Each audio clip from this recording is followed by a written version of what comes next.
결심들을 하셨을 줄로 압니다. 이제 한 25일, 26일, 27일이 지났습니다. 어떠신가요? 그 결심들과 그 감동들과 그 마음들이 어떠하던가요? 여전히 그 결심과 그 소망에 사로잡혀 계신가요? 아니면 내년부터 다시 해야지, 새로운 한 해가 되기를 바라야지 라고 하고 계신가요? 오늘 이 말씀의 문맥을, 배경을 한번 볼게요. 우리가 저번에 보았던 것처럼 예수님께서 제자들을 변화산상에 데려가서 하나님의 나라를 보여주게 됩니다. 그곳에서 제자들은 예수님이 어떠한 분이신지를 참 보게 되고 경험하게 되고, 그것에 대해서 사로잡혀서 육신적으로 깨어있지 못했지만 하나님께서 보여주신 하나님의 나라에 대해서 감격하였어요. 그래서 초막 3개를 짓자라고 이야기했습니다. 어떤 마음의 결심들을 하게 돼요. 하나님께 감격되어 사로잡혀 있는 모습들을 볼 때가 있습니다. 근데 예수님께서 이렇게 얘기하시죠. 내려가자 라고 이야기하십니다. 우리가 어떤 결심들을 하고 하나님의 은혜에 사로잡혀 있을 때 주님께서 우리에게 종종 하시는 말씀은, 자, 이제 내려가자라고 이야기하십니다. 내려가 보니 뭐가 있느냐? 문제가 있습니다. 우리의 삶 가운데 하나님께 감동되어지고 하나님께 사로잡혀지고 하나님 앞에 은혜 받을지라도 우리가 현실 세계로 돌아오면 여전히 문제가 우리들과 함께 있습니다. 하나님께서는 문제 밖에서 하나님께 감격해서 그렇게 세월을 보내라고 이야기하고 계시지 않아요. 너희가 하나님의 나라를 맛보았다면 이제 문제로 나아가라라고 이야기하십니다. 산 아래에 내려왔을 때의 문제는 산 위의 문제와 비슷한 문제를 맞이하게 됩니다. 제자들이 귀신을 쫓아달라는 그 요구 아래, 부탁 아래 아무 능력 보이지 않는 것을 발견하게 됩니다. 예수님의 제자로서 무용지물의 모습을 보이게 됩니다. 전혀 하나님의 제자요 예수님을 따라다니던 자들에게 보여졌던 권능과 권세와 권위는 전혀 없는 것처럼 그런 상황을 맞이하게 됩니다. 이것이 예수님께 어려움이 되었어요. 실망이 되었습니다. 예수님께서 화를 잘 안 내시는 편입니다. 한번 내실 때 좀 내시는 편이지만 보통 잘 화를 안 내시는 편이세요. 책망도 잘 안 하시는 편입니다. 그러나 오늘 41절의 말씀을 믿음이 없고 패역한 세대라고 이야기하십니다. 내가 얼마나 너희와 함께 있으며 너희에게 참으리요 라고 이야기하십니다. 왜 하나님께서, 예수님께서 이렇게 실망하는 것을 표현하게 되었을까요? 왜 이렇게 자신의 제자들을 향한 이 마음을 밖으로 표현하셨을까요? 그것은 누가복음 9장 1절에 보면 예수님께서 권세와 능력을 주셨어요. 그 실질로 제자들이 그 권세와 능력을 통해서 병도 고치고 귀신도 쫓았습니다. 그리고 예수님께 돌아와서 우리가 그러하였다라고 예수님 앞에 이야기하는 것을 발견하게 됩니다. 할 수 없어서 못한 게 아니라는 거예요. 이들은 할 수 있었고 또한 했었습니다. 그러나 이제 못하게 되었다는 거예요. 사단의 권세 아래에 있는 것, 결국 사단의 권세는 죄와 밀접한 관계를 가지고 있습니다. 죄라는 것과 아주 밀접한 관계를 가지고 있어요. 결국 사단의 권세 아래 있다는 것은 우리가 죄의 권세 아래 있다는 것을 말합니다. 우리가 여전히 죄의 속박 가운데 죄의 종처럼 살아가는 것을 말합니다. 그 전에는 제자들이 그것을 이겨내고 승리하고 다른 이들에게 하나님의 능력을 보여주던 자들이었습니다. 그러나 이제 그것을 못하게 되었습니다. 예수님께서 그것에 대해서 믿음이 없는 세대요, 패역한 세대라고 이야기합니다. 그리고 심지어 제자들도 되게 찔렸어요. 그래서 사실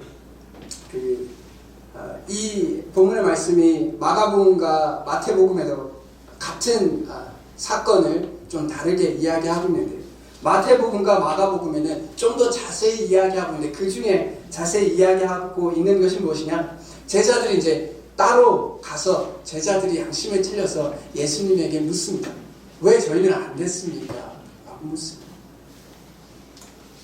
왜 우리는 그 전에는 할 수 있었는데 왜 이 상황에 이것을 하지 못했습니까? 라고 묻습니다. 예수님의 대답은 마태복음 17장 20절에 이르시되 너희 믿음이 작은 까닭이니라. 진실로 너희에게 이르노니 만일 너희에게 믿음이 겨자씨 하나만큼만 있어도 이 산을 명하여 여기서 저기로 옮겨지라 하면 옮겨질 것이요 또 너희가 못할 것이 없으리라 라고 말씀하셨습니다. 또 다른 문맥에서는, 또 다른 마가복음 9장 29절에서는 이르시되 기도 외에 다른 것으로는 이런 종류가 나갈 수 없느니라 라고 말씀하셨습니다. 결국 그들이 하지 못한 것은 그들의 믿음에 문제가 생겼습니다. 믿음과 기도는 거의 같이 가게 됩니다. 왜냐? 기도는 믿음의 고백이기 때문에. 이 상황을 바라볼 때, 저는 이 성경 구절을 볼 때 구약에 떠오르던 사건이 있습니다. 혹시 떠오르실지 모르겠는데,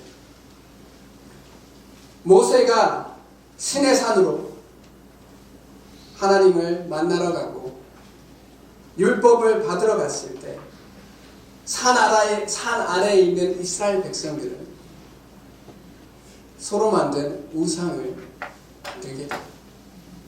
금 우상을 만들게 됩니다. 그들의 믿음에 문제가 생겼습니다. 마찬가지입니다. 여기서도 똑같이 예수님께서 산에 그들을 잠시 비운 사이에, 그들과 멀어져 있는 사이에 이 제자들의 믿음에 문제가 생겼습니다. 그리고 그 믿음의 문제는 아마도 정확하게 하나님께서 믿음에 어떤 문제가 있는지는 말씀하시지 않았지만 문맥 가운데 볼 때 아마도 그들에게 생긴 문제의 모습은 그 전까지 귀신을 쫓던 그들의 믿음은 오로지 예수 그리스도를 의지하는 것에 있었을 것입니다. 오직 하나님을 의지하는 것으로 그렇게 할 수 있었을 거예요. 그냥 몇 번 해보다 보니까, 이제 좀 해보다 보니까 마음 가운데 이제 내가 할 수 있다라는 생각을 하게 되었을 겁니다. 이제 하나님께 의지하는 거 말고 내가 귀신을 쫓으면 쫓아지는 것을 생각하게 되었을 것입니다. 우리의 삶도 이런 모습들을 볼 때가 있습니다. 우리가 처음 하나님을 알게 되고 믿게 되었을 때 오직 하나님만 생각하게 됩니다. 하나님께 사로잡히게 되어 있습니다. 그분께서 보여주신 능력과 또 말씀과 그 사랑에 사로잡혀 있을 때가 있습니다. 시간이 지나면서 그것이 없어도 내가 할 수 있는 것이 점점 많다는 것을 발견하게 됩니다. 믿음이 없어도, 예수님을 의지하는 것 없어도 내가 이룰 수 있는 것들이 보여지기 시작합니다. 그러면서 나의 능력과 나의 영광과 나의 어떠함을 쫓게 되는 것을 발견하게 됩니다. 예수님께서 제자들에게 한 말씀은 믿음이 없고 또한 패역한 세대라고 이야기하였습니다. 패역이라는 것은 삐뚤어졌다는 거예요. 바르게 가고 있지 않다는 겁니다. 정직하지 않다는 겁니다. 공정하지 않다는 거예요. 하나님께 구하고 하나님께 영광을 돌리는 것이 이제 자신들의 것이 되어가는 것을 보게 됩니다. 그리고 이것은 이 다음 본문 말씀에 보면 각자가 누가 더 높아지는가에 대해서 이야기를 하고 있어요. 지극히 그들의 믿음이 어떤 방향으로 가고 있는지를 성경에서 보게 되는 겁니다. 우리가 이 세상에서 사단의 권세에서 이길 수 없는 이유는, 우리가 안 되는 이유는, 우리가 예전에는 했으나 지금은 안 되는 이유는 과거에는 하나님만 바라봤다면 이제는 내 자신을 바라보고 있기 때문인 것입니다. 사람들이 넘어지는 이유는, 그리스도인들이 실수하는 이유는, 그리스도인들이 죄를 짓는 이유는 결국 이 마음이 각자의 마음 가운데 계속해서 자라나기 때문인 것입니다. 우리가 주님 안에서 성공을 해가고 주님 안에서 세상이 보여지는 것들을 이루어갈 때 우리 마음 가운데 내가 이것을 하였다라는 생각을 하게 될 때가 있습니다. 그리고 그것이 자연스럽게 내 자신을 높이는 모습을 발견하게 됩니다.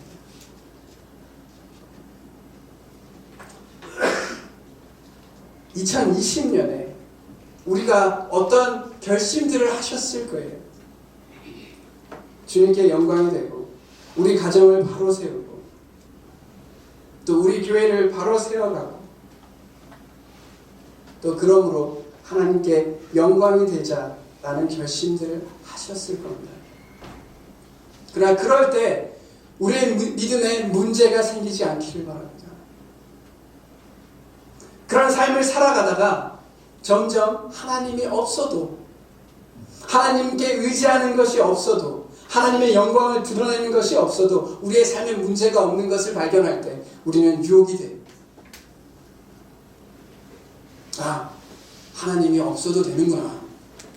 내 능력으로, 내 것으로, 그리고 그러므로 내가 한 것으로 해도 되는구나. 그것이 우리 마음 가운데 잘 잡히게 됩니다. 그러면 우리는 세상에서 무용지물이 돼요. 세상에서 아무 능력을 드러낼 수 없습니다. 맛을 잃어버린 소금이 되어가는 것을 발견하게 됩니다.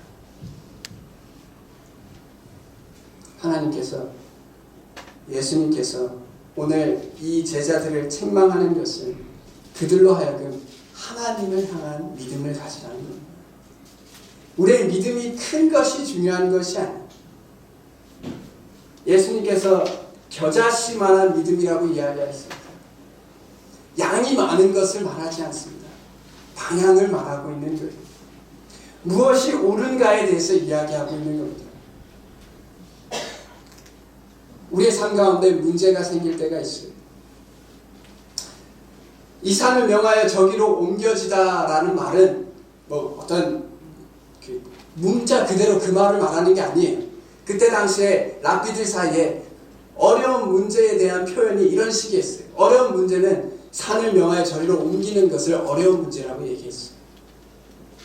문제를 해결하기 위해서 우리에게 필요한 것은 하나님을 향한 믿음인 겁니다. 내가 열심히 이것을 믿으면, 열심히 내가 노력하면, 열심히 어떤 것을 투자하면 이것이 이루어질 것이다 라는 것이 아닙니다. 하나님이 보시기에 하나님을 향하여 하나님께서 원하는 것이 무엇인가에 대해서 고민하는 것이, 그분을 오로지 의지하고 그분을 통해서 문제를 해결해 가는 것을 바라보는 것이 예수님께서 원하시는 믿음의 모습이었어요.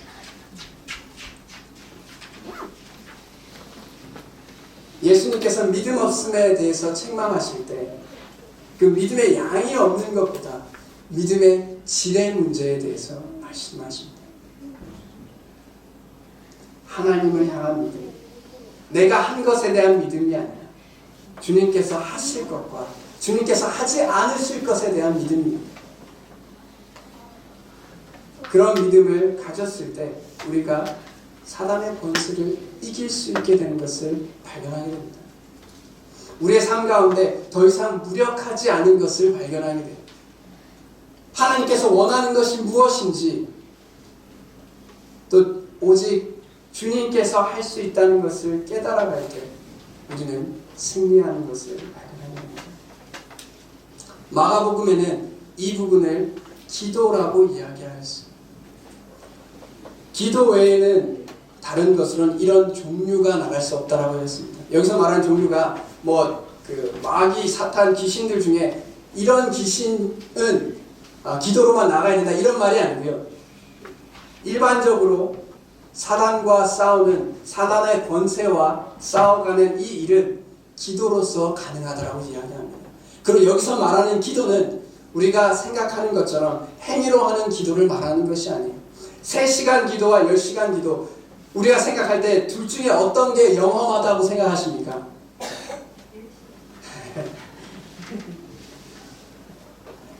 우리가 생각할 때 그렇죠. 우리가 생각할 때 조금 더 많은 시간을 투자하면 뭔가 더 영험한 것 같죠. 그래서 제가 설에 집 앞을 나가는데 저희 집 옆에 이제 불교대학이 있지 않습니까? 사람들이 엄청 많더라고요. 왜냐? 구정에 이제 기도한다고, 옥을 빈다고 그렇게 많이 있더라고요. 이제 상주에 갔다가 오는 길에 동명과 칠곡 사이에 제가 예전에 못 보던 어떤 간판을 봤어요. 무슨 미륵 기도원이라고 되어 있는데 그 밑에 병 고침이다라고 써 있어요.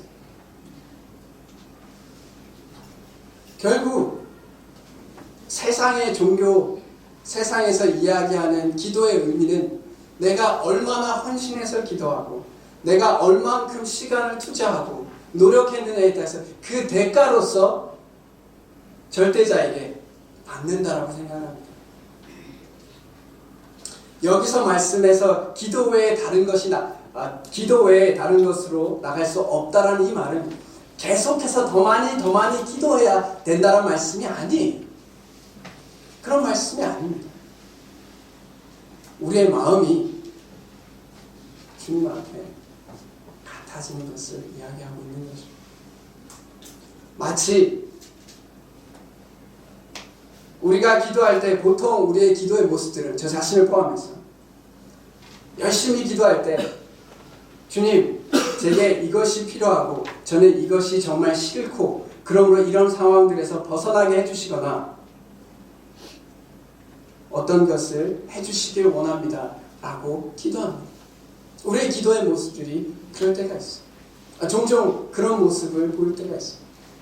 이것이 잘못됐다는 것이 아니라 그곳에만 매몰되어 있는 것이 기도의 의미가 아닙니다. 문제를 해결하는 방안은 두 가지가 있어요. 하나는 문제의 상황을 변화시키는 겁니다. 내가 배가 고프면 먹을 것이 있으면 문제가 해결이 돼요. 또 문제 해결의 방안은 문제를 바라보는 시각을 바꾸면 돼요. 사도 바울은 자신의 육체의 가시에 대해서 하나님께 간절히 기도했어요. 그러나 하나님께서 말씀을, 내 은혜가 네게 족하다. 문제를 바라보는 시각을 바꿔주셨어요. 우리가 기도할 때 육신의 몸으로, 육신의 생각으로 우리가 원하는 상황만을 이야기해 갈 때 하나님께서는 우리에게 이야기하시는 것은, 내가 원하는 것은 네가 이것을 견뎌가는 것이다. 내가 원하는 것은 이것을 통해서 네가 하나님 안에 하나님의 영광을 구하는 것이다 라고 이야기할 때 우리가 기도한다는 것은 주님 앞에 그것에 대하여 아멘 한다는 것을 말합니다. 기도는 믿음의 고백이에요.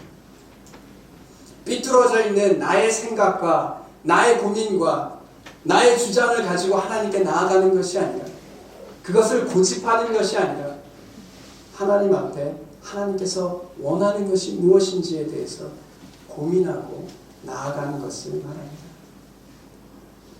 기도는 내가 하나님을 설득하는 것이 아니라 내가 하나님께 설득되어져 가는 것을 말해요. 우리가 하나님을 주님으로 모신다라고 이야기할 때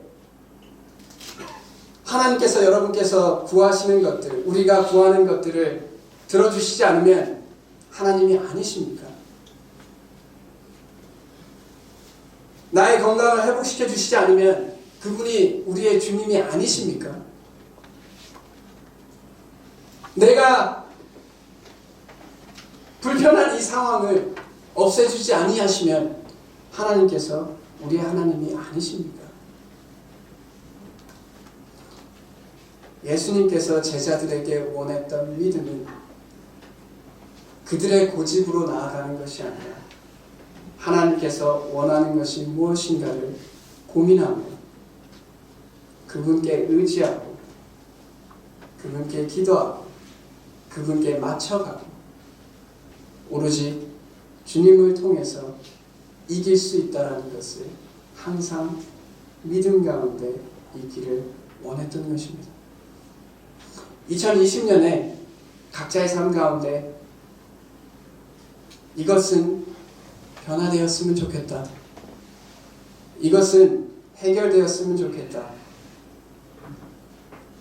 라는 것들이 있을 때 그 상황이 변하는 것도 우리가 주님께 구할 것이지만 우리가 구할 것은 그 문제를 바라보는 시각이 변할 수 있게 기도할 수 있는 저희들이 되었으면 좋겠습니다. 각자의 삶 가운데 상황이 변하면 그리고 내 자신은 그대로 있으면 또 어떤 상황이 되면 또 어려움이 돼요. 또 새로운 상황이 나에게 어려움이 됩니다. 우리가 그것을 겪어보잖아요. 상황이 제거돼도 또 다른 상황이 나를 힘들게 합니다. 그러나 내 안에 내가 하나님 앞에 변화되면 문제를 바라보는 시각이 바뀌면 우리는 어떤 상황이 닥치더라도 주님 앞에 기도하고 그 상황에 주님의 영광을 구하는 제 자신들을 발견하게 됩니다. 기도하는 자는 마음의 어려움을 그 마음 안으로 해결하는 것을 발견하게 됩니다. 제 자신이 그래요. 제가 기도할 때는 제 마음에, 제 입에 불평이 줄어듭니다. 제가 기도하지 않을 때는 제 입술에 불평이 늘어나요. 상황이 바뀌지 않는 것에 대해서 자꾸 제 입술 가운데 그 상황이 머물러 있는 것을 발견하게 됩니다. 그러나 기도로 주님 앞에 나아갈 때 사단의 권세가 우리를 주장하지 못하는 것을 발견하게 됩니다. 올 한 해 우리가 주님을 위해서 산다라고 이야기할 때 우리의 믿음의 방향이 어디에 가 있는지를 다시 한번 기억할 수 있었으면 좋겠습니다. 우리의 믿음의 방향이 나의 경험과 나의 능력에 주어져 있지 아니하고 오직 하나님의 뜻과 하나님의 능력에 맞춰져 있는 저희들이 되었으면 좋겠습니다. 그래서 이 세상에서 각 가정에서 교회에서 무용지물인 삶이 되지 않았으면 좋겠습니다. 필요할 때 하나님의 능력과 권세가 필요할 때 우리의 삶을 통해서 그 권세와 능력이 나아갈 수 있는 저희들이 되었으면 좋겠습니다. 그렇게 주님께 영광을 돌릴 수 있는 저희들이 되었으면 좋겠습니다. 다 같이 기도하겠습니다.